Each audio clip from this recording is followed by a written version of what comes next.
Vivre dans une commune nouveau genre à 74 ans. Vraiment, on utilise encore le mot commune en 2024, le 24 septembre 2024. Je veux dire, je comprends que du point de vue de la journaliste, monsieur, madame, tout le monde ne connaît pas les termes habitat participatif ou cohabitat et que commune, ça va faire plus de clics. Mais quand même, aucune communauté intentionnelle n'utilise le terme commune pour se définir depuis au moins 40 ans. Ça fait quelques temps que je pense faire une vidéo pour établir une espèce de standard ou au moins une compréhension de base sur quels mots utiliser lorsqu'on parle de communauté intentionnelle. Pas facile, il y a différents mouvements à travers le monde et il n'y a pas un seul organisme qui fait autorité pour définir le vocabulaire. Avant de commencer, je veux nuancer que tous les termes desquels je vais parler dans cette vidéo se ressemblent et s'entrecroisent. Parfois, deux groupes qui ont presque les mêmes caractéristiques utilisent deux termes différents pour se définir. C'est vraiment à chaque communauté de trouver à quel mouvement elle veut s'identifier. Donc, ici, on a plusieurs termes dans la boîte ici. Et on va essayer de les placer, de les regrouper, d'en faire un diagramme. Je vais comme les prendre un par un, puis on va essayer de les placer. On va commencer par, oui, communauté intentionnelle. Que je prends ici. Je sais que les gens en France n'aiment pas utiliser le mot communauté. Ceci étant dit, c'est le plus gros mouvement des communautés intentionnelles aux États-Unis avec le FIC. Foundation for Intentional Community, c'est juste de là que ça vient, communauté intentionnelle, c'est une traduction mot pour mot. Je sais qu'il y a certaines personnes qui utilisent collectif intentionnel, je l'ai déjà entendu, beaucoup moins, c'est juste pour éviter le mot communauté intentionnelle. L'idée est exactement la même. Puis en anglais, c'est vraiment comme on a une intention d'être ensemble, donc on va ensemble fonder une communauté parce qu'on veut, genre, améliorer le monde pour plusieurs raisons. Mon ami Martin, qui aime bien le mot communauté alternative, ceci étant dit, il n'y a pas grand monde qui l'utilise. Habitat participatif. Les habitats participatifs sont des formes de communauté intentionnelle. Donc, je le mettrai, moi, quand je vais le mettre un petit enter comme ça, ça. Et là, je vais le mettre comme juste en dessous de communauté intentionnelle. Cohabitat, c'est un synonyme de habitat participatif. Les deux termes veulent dire exactement la même chose. Et là, tant que ça, on va aller chercher co-housing et on va le mettre à la même place. Cohabitat est la traduction québécoise du mot co-housing et habitat participatif est la traduction française de co-housing. Puis là, ceci étant dit, on peut habitat groupé, habitat coopératif, habitat partagé. C'est aussi comme dans le même genre. Je pourrais comme toutes les mettre. Dans le fond, tous ces termes-là ont été regroupés sous habitat participatif en France depuis quelques années. Fait que je vais les mettre ici.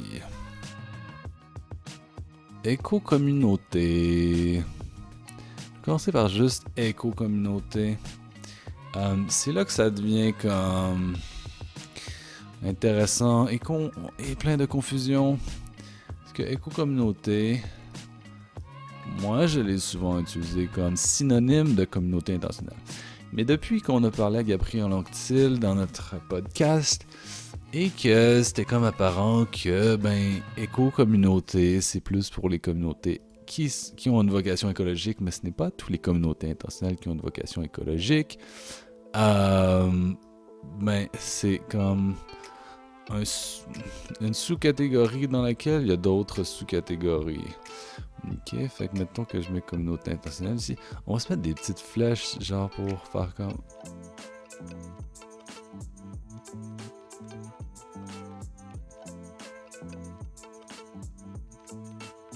Et là, hein, dans éco-communauté, j'ai déjà vu la variante et-communauté comme ça, dans le sens que la seule différence, c'est qu'on a enlevé le coco.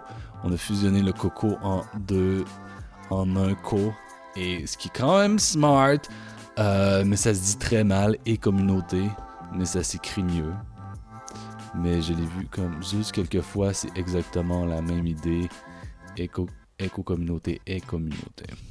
J'ai déjà vu le terme aussi éco-collectivité. On est comme vraiment proche encore. On joue pas mal avec les mots. Ok.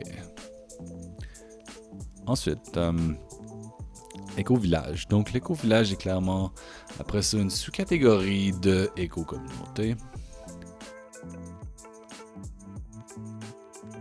Le mouvement des éco-villages est quand même très actif à travers le monde et clairement une sous forme de communauté intentionnelle et éco-communauté. On va juste copier ça.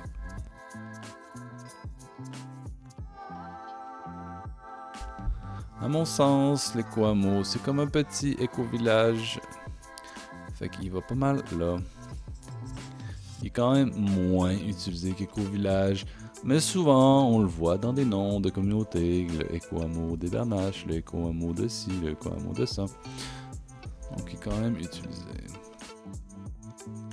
Après ça, ouais, on va rentrer dans tout le truc des oasis.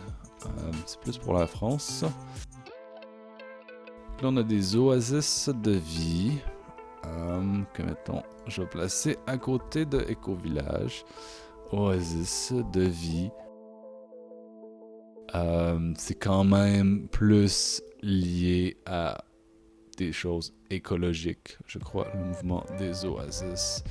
Donc, je vais mettre ça sous éco-communauté. Le mot oasis pour moi est comme...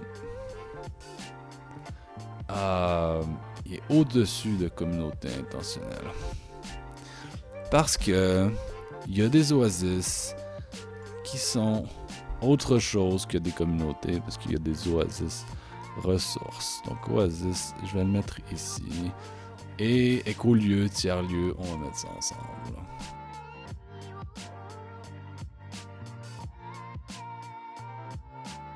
Puis là, il faudrait comme le mettre du côté des communautés, des éco-communautés. Parce que dans le fond, c'est comme cette branche-là des communautés intentionnelles qui est plus à vocation écologique, si on pourrait dire ainsi. Je voulais mettre aussi comme oasis ressources. Parce que selon le mouvement des oasis, il y a deux sortes d'oasis. Les oasis de vie et les oasis ressources. Et donc, dans le fond, oasis de vie, ben, c'est où il y a des gens qui habitent. Des oasis ressources, ben, c'est juste comme... Il y a peut-être des projets écologiques, mais il n'y a pas nécessairement des gens qui vivent à cet endroit-là.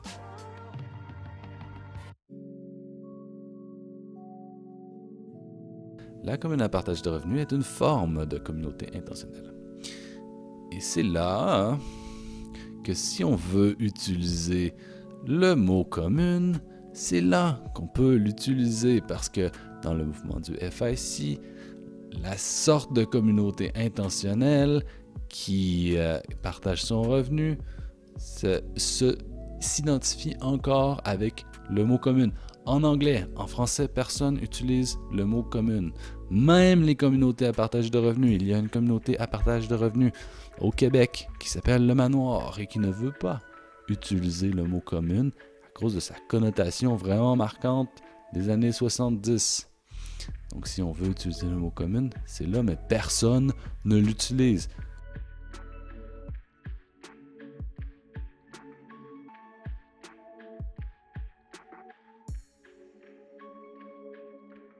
Il y a une sorte de communauté intentionnelle qui est en colocation.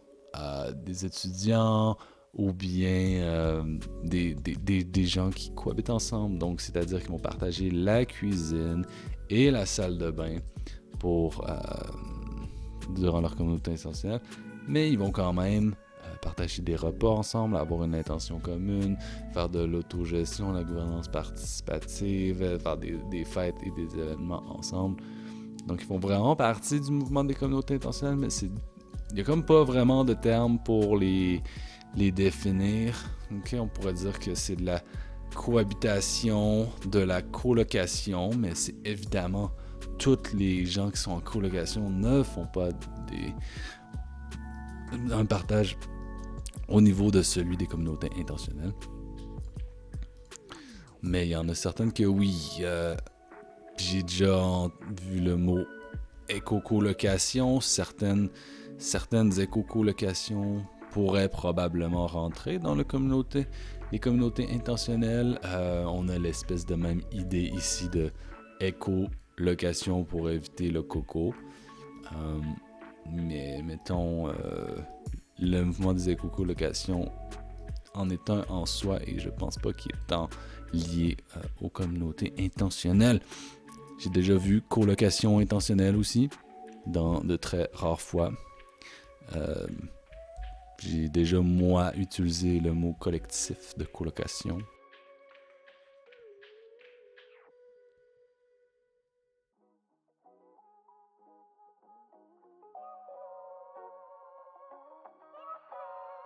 Ok, communauté spirituelle.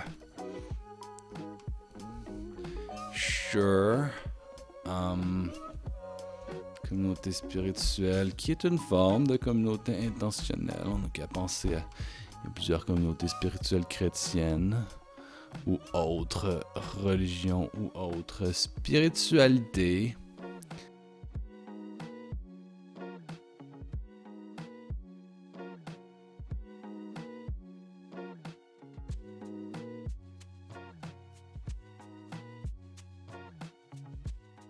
Communauté sociothérapeutique, c'est aussi une sorte de communauté intentionnelle quand même moins fréquente que d'autres.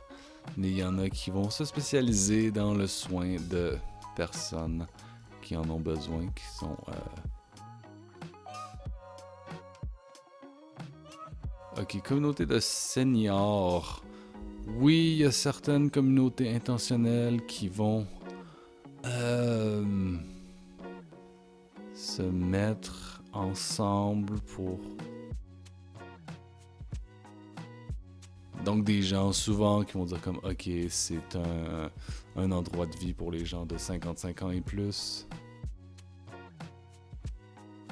Ok, village traditionnel. Ce que ça me fait, moi, c'est que village traditionnel va être comme va être en dessous de éco-village, communauté autochtone. Parce que dans la définition de éco-village, ils disent c'est une communauté intentionnelle ou traditionnelle. Donc, on pourra se mettre communauté autochtone en dessous de éco-village. Ok. Collectif de vie. Oh my god, où est-ce qu'on met ça? J'ai l'impression que ça va être en dessous de oasis de vie. Collectif de vie. Communauté de vie.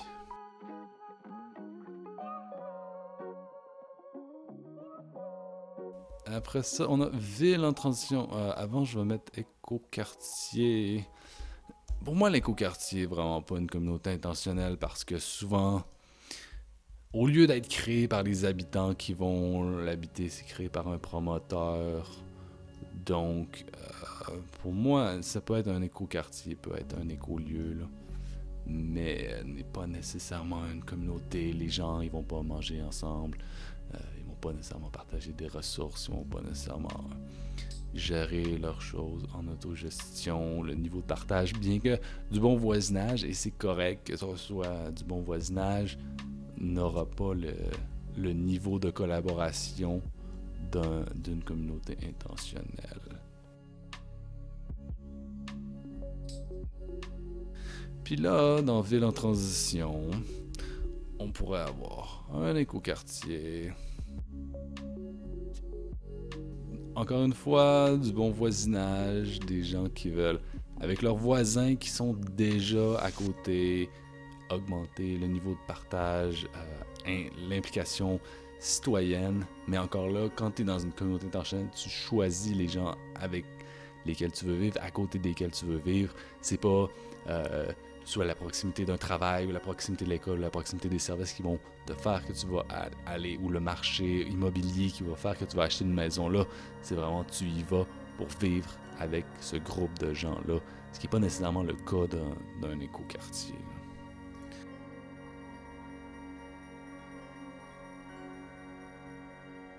Village de mini-maison. Je le sais que le FIC a mis ça comme une des sortes de communautés intentionnelles. J'ai pas encore vu de village de mini-maison qui n'était pas comme un écoquartier, puis dans lequel il y avait une collaboration qui équivaut à celle d'une communauté intentionnelle. Fait que je vais le mettre avec écoquartier. Corrigez-moi si je me trompe. Ok, puis le coop d'habitation, ben un condo normal, ben genre, c'est même pas là-dedans, là. C'est juste des gens qui, pour des raisons financières, se sont mis ensemble pour être copropriétaires de quelque chose. C'est même pas là-dedans, je vais juste l'enlever, là.